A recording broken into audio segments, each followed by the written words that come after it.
सुप्रभात बच्चों। आज आप लोगों का पाठ कक्षा 7वीं का पाठ 10 महाभारत से लाख का घर पढ़ेंगे। यहाँ हम जानेंगे कि भीमसेन के शरीर का बल और अर्जुन की युद्ध कुशलता को देखकर दुर्योधन की जलन जो है वो दिन पर दिन बढ़ती जा रही थी और वह ऐसे उपाय सोचने लगा कि पूरे पांडवों का ही नाश हो जाए। और इस कुमंत्रणा में उसके जो मामा थे शकुनी और उसका जो सलाहकार दोस्त था कर्ण, वो उसका साथ दे रहे थे। धृतराष्ट्र बहुत बुद्धिमान थे, अपने भतीजे से उनको बहुत प्यार था, लेकिन वो पुत्र के मोह में भी आसक्त थे, इसलिए दुर्योधन की बात को वो टाल नहीं सक रहे थे। और इधर पांडवों की लोकप्रियता जो थी वो दिन पर दिन बढ़ती ही जा रही थी। चौराहों में और सभी सभाओं में लोग हमेशा जो है राजगद्दी पर बैठने के लिए युधिष्ठिर को ही योग्य बताते थे। वे कहते थे कि धृतराष्ट्र जो है वो जन्म से ही अंधे हैं और इस कारण उनके जो छोटे भाई थे पांडव, उनको दिया गया राज सिंहासन दिया गया था, लेकिन उनकी अकाल मृत्यु हो गई और उनके जो बच्चे थे बहुत छोटे थे, इसलिए धृतराष्ट्र को राजकाज दिया गया। लेकिन अब तो युधिष्ठिर जो है वो बड़े हो गए हैं, तो ये पितामह का कर्तव्य है, पितामह भीष्म का कर्तव्य है कि वह धृतराष्ट्र से सारा राज्य लेकर युधिष्ठिर को दिला दे और युधिष्ठिर ही सारी प्रजा के साथ न्यायपूर्वक व्यवहार कर सकेंगे, ऐसा लोगों का कहना था, जो कि दुर्योधन आए दिन सुनता रहता था। तो जैसे जैसे पांडवों की लोकप्रियता बढ़ती जा रही थी, उसके मन में ईर्ष्या जलन जो है और ज़्यादा बढ़ती गई। एक दिन धृतराष्ट्र को अकेले में पाकर दुर्योधन गया और बोला कि पिताजी, पूर्ववासी मतलब नगरवासी जो है तरह तरह की बातें कर रहे हैं कि आपको दिखाई नहीं दे रहा है, इस कारण आपको राजगद्दी नहीं दी गई, आपके छोटे भाई को दी गई। वो अपने पिता से इस तरह की बातें कहता है और कहता है कि इस तरह का आपका जो अपमान हो रहा है नगर में, वो मुझसे सहा नहीं जाता। ये सब सुनकर धृतराष्ट्र जो है वो सोच में पड़ जाते हैं और कहते हैं कि तुम्हारा कहना ठीक है, लेकिन युधिष्ठिर के विरुद्ध कुछ भी करना भी कठिन है। युधिष्ठिर जो है वो धर्म के अनुसार चलता है और अपने सभी को समान रूप से स्नेह करता है और अपने पिता के जैसे ही वह गुणवान भी है और इसीलिए प्रजा जो है उसे बहुत चाहती है। ये सुनकर दुर्योधन बोलता है कि पिताजी, अगर आप कुछ नहीं कर सकते तो सिर्फ इतना कीजिए कि किसी न किसी बहाने से पांडव जो है वो वारणावत के मेले में जाएं, बाकी का सारे कार्यक्रम जो है मैं खुद संभाल लूँगा। अगर वो वहाँ चले जाते हैं तो इतनी सी बात से हमारा कुछ भी नहीं बिगड़ेगा, आप मेरा विश्वास कीजिए। तो इस बीच अपने पिता पर और अधिक दबाव वो डालने लगा और दुर्योधन जो है कई कूटनीतिज्ञ अपने पक्ष में मिला लिया था इस तरह, और बारी बारी वो धृतराष्ट्र के पास जाकर बार बार पांडवों के विरुद्ध में उसे उकसाने लगे, जैसे शकुनी, कर्ण और उसके कई मित्र। इसमें कर्णिक नाम का एक ब्राह्मण भी था जो कि शकुनी का मंत्री था। उसने धृतराष्ट्र को राजनीतिक चालों का भेद बताया, कई उदाहरण प्रमाण दिए और बोला कि देखिए, जो ऐश्वर्यवान है संसार में उसी को ही श्रेष्ठ माना जाता है, माने जिसके पास संपत्ति है, ऐश्वर्य है, उसी का ही बल ज़्यादा होता है संसार में। और ये बात ठीक है कि पांडव आपके भतीजे हैं, परंतु वे बहुत शक्ति संपन्न भी है और अभी से अगर हम सावधान नहीं होंगे, चौकन्ने नहीं होंगे, तो आप पांडव पुत्रों से अपनी रक्षा नहीं कर पाएंगे, बाद में आपको पछताना पड़ेगा। कर्णिक की बातों को सुनकर धृतराष्ट्र को विचार आता है। वो दुर्योधन फिर आकर कहता है कि पिताजी, आप देख लीजिए, आप किस तरह से पांडव को समझा बुझा कर वारणावत भेजेंगे। तो दुर्योधन और सभी जो है उसके साथी धृतराष्ट्र को रात दिन इस तरह पांडवों के विरुद्ध में कुछ न कुछ कहते रहे, सुनते रहे। तो आखिर धृतराष्ट्र अपने पुत्र के मोह में कमज़ोर पड़ गए और उनको लाचार होकर उन्हें अपने बेटे की बात माननी पड़ी। दुर्योधन ने पृष्ठपोषकों माने वारणावत की सुंदरता और खूबियों के बारे में पांडवों को बहुत ललचाया, कहा कि वारणावत में एक बहुत बड़ा मेला होने वाला है और जिसकी शोभा जो है देखने लायक है। उनकी जो बातें सुनकर खुद पांडवों को भी हुआ कि अब हम वारणावत जाएं और उसे देखें, उसके मेले को देखें, और इसलिए वो खुद ही स्वयं वो धृतराष्ट्र के पास इसकी अनुमति मांगने चले जाते हैं। धृतराष्ट्र की अनुमति पाकर पांडव बहुत खुश होते हैं, भीष्म भी उनको विदा देते हैं, माता कुंती उनके साथ वारणावत के लिए चली जाती है। पांडवों के चले जाने की खबर जैसे ही दुर्योधन को मिलती है तो वो बहुत खुश हो जाता है, उसकी खुशी का कोई ठिकाना ही नहीं रहता है। वह अपने दोनों साथी कर्ण और शकुनी के साथ बैठकर अब किस तरह पांडवों और कुंती का काम तमाम किया जाएगा, पांचों भाई और उनकी माता सहित उनको किस तरह मारा जाएगा, इसके विषय में वो षड्यंत्र करने लगते हैं। उसने अपने मंत्री पुरोचन को बुलाते हैं और गुप्त रूप से सलाह देते हैं और एक योजना बनाते हैं। पुरोचन जो है सारा काम सफलता के साथ पूरा करने का वचन देता है और पांडवों से पहले ही वो वारणावत के लिए रवाना हो जाता है। वहाँ पहुंचकर वो एक ऐसा महल बनाता है जो कि जिसमें आग बहुत जल्दी पकड़ी जा सकती है उन चीज़ों में, जैसे सन, घी, मोम, तेल, लाख, चर्बी आदि, जिसमें आग पकड़े जाने वाली चीज़ों को मिट्टी में मिलाकर एक सुंदर भवन बनवाया। इस बीच अगर पांडव वहाँ जल्दी पहुँच गए तो कुछ समय ठहरने के लिए एक और जगह का भी प्रबंध जो है पुरोचन ने कर रखा था। और दुर्योधन की योजना ये थी कि कुछ दिनों तक पांडवों को लाख के भवन में आराम से रहने दिया जाएगा और जब वो पूरी तरह से शंका विहीन हो जाएंगे कि किसी तरह का कोई शंका नहीं रहेगी, डाउट नहीं रहेगा, तब वो रात में भवन में आग लगा देगा, जिससे पांडव जलकर भस्म भी हो जाएंगे और उनके ऊपर किसी तरह का, दुर्योधन के ऊपर किसी तरह का दोष भी नहीं आएगा।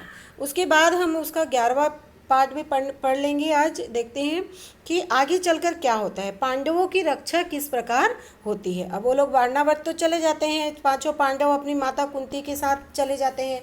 उनके हस्तिनापुर छोड़कर वारणावत जाने की खबर पूरे नगर में फैल जाती है। बहुत दूर तक जाने के बाद युधिष्ठिर माने नगरवासी भी उनके साथ जाते हैं। तो बहुत दूर जाने के बाद युधिष्ठिर क्या करते हैं, मना करते हैं नगरवासियों को आगे जाने के लिए, और युधिष्ठिर की बात मानकर सारे नगरवासी वापस आ जाते हैं।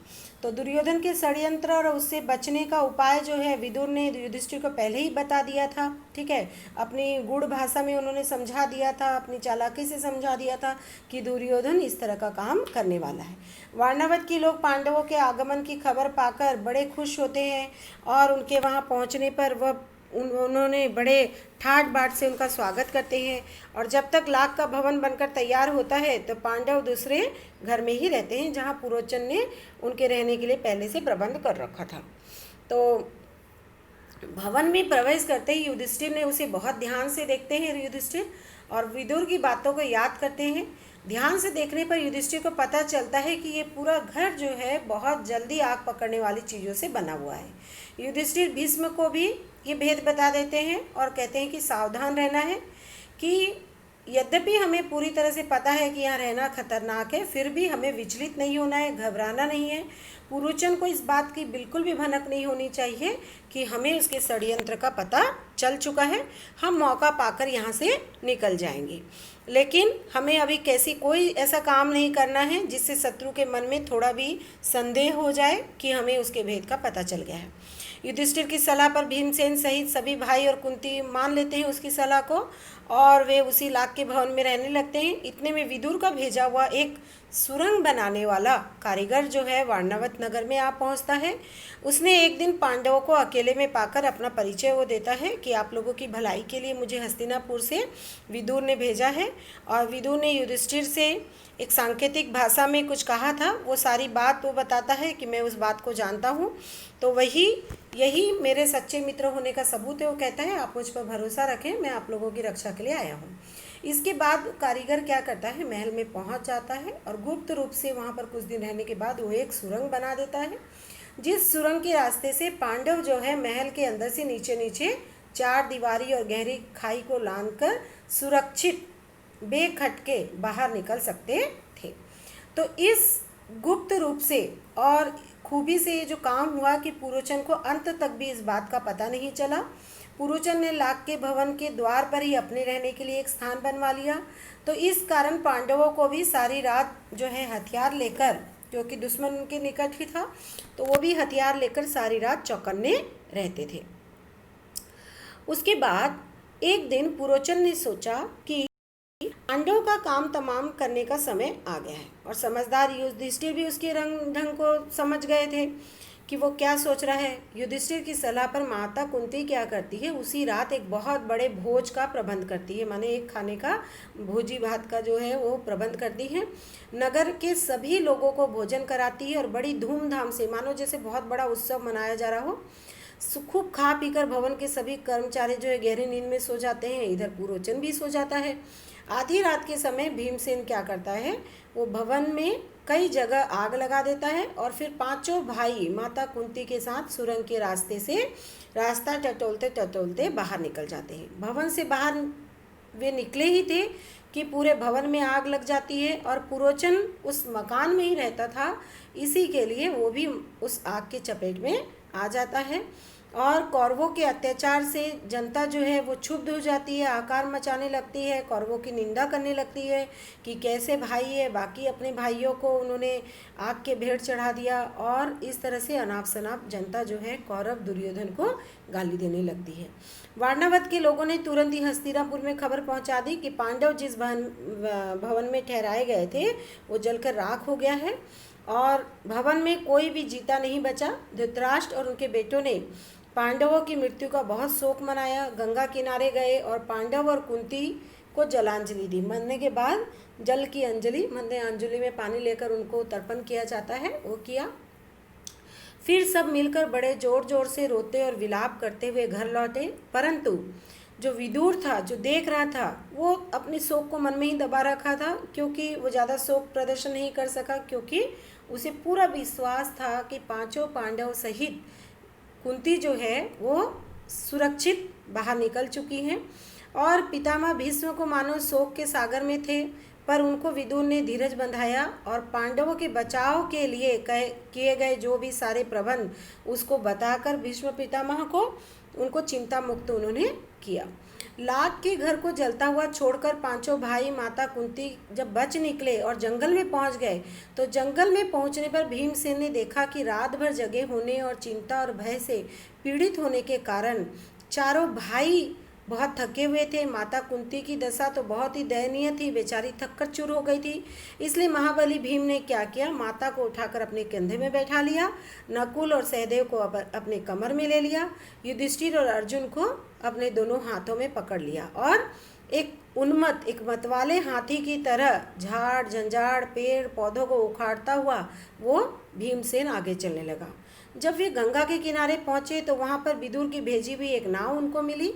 युधिष्ठिर ने मल्लाह मतलब जो चाहता है उसे कुछ सांकेतिक प्रश्न किए करके उसे जांचा परखा कि वो उनका मित्र है या नहीं।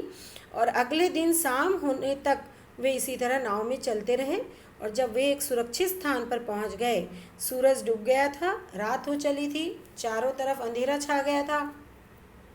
कुंती और पांडव एक तो थक्के मारे चूर थे, ऊपर से उनको प्यास लगी थी, नींद उन्हें सता रही थी, चक्कर आने लगे थे, तो एक भी पग अब आगे बढ़ाना उनके लिए संभव नहीं था। सिर्फ भीम जो था वो इन सब भाइयों में थका हुआ, क्योंकि उसमें तो कई हाथियों के बल थे, तो कुंती से तो बैठा भी नहीं गया।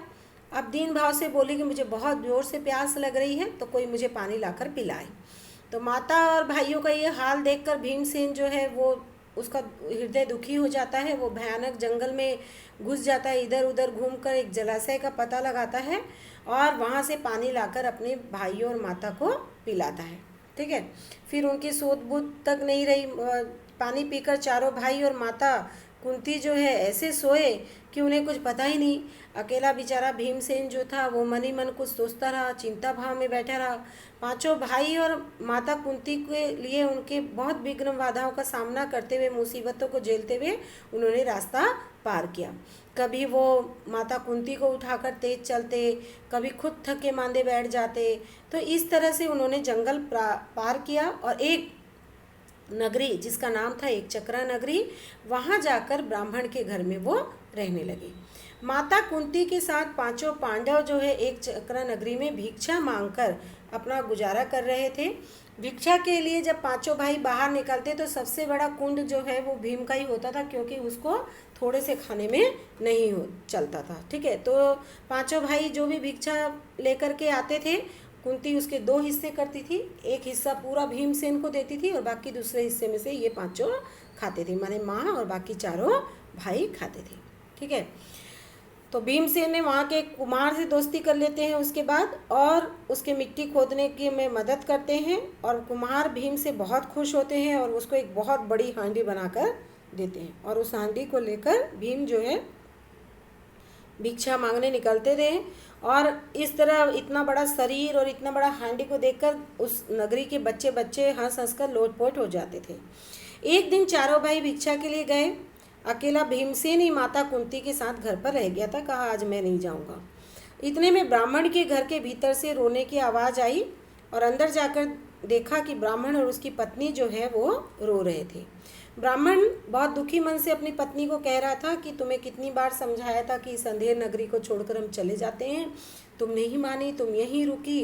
अब अपनी बेटी की भी बलि चढ़ा दूं, पुत्र को भी कैसे दे दूं, अगर मैं शरीर त्याग देता हूं तो तुम सब अनाथ। इस तरह की बातें वो कह रहे थे। तब ब्राह्मण की पत्नी जो है वो रोती रोती बोलती है कि मुझे मर जाने दो, उसका कोई दुख नहीं, क्योंकि मेरी मृत्यु के बाद आप दूसरी पत्नी ला सकते हो, मैं तुम्हें आज्ञा देती हूँ। तो पत्नी की इस तरह की व्यथा भरी बात सुनकर ब्राह्मण कहता है कि हे प्रिय, मुझसे बड़ा दुरात्मा और पापी कौन होगा जो तुम्हें राक्षस की बलि चढ़ा देगा। तो माता पिता को इस तरह देखते हुए उनके जो बच्चे थे वो कहते हैं हमें राक्षस के पास छोड़ दो, हम उस राक्षस के पास चले जाते हैं। तो कुंती खड़ी खड़ी ये सब देख रही थी, सारी बातें सुन रही थी।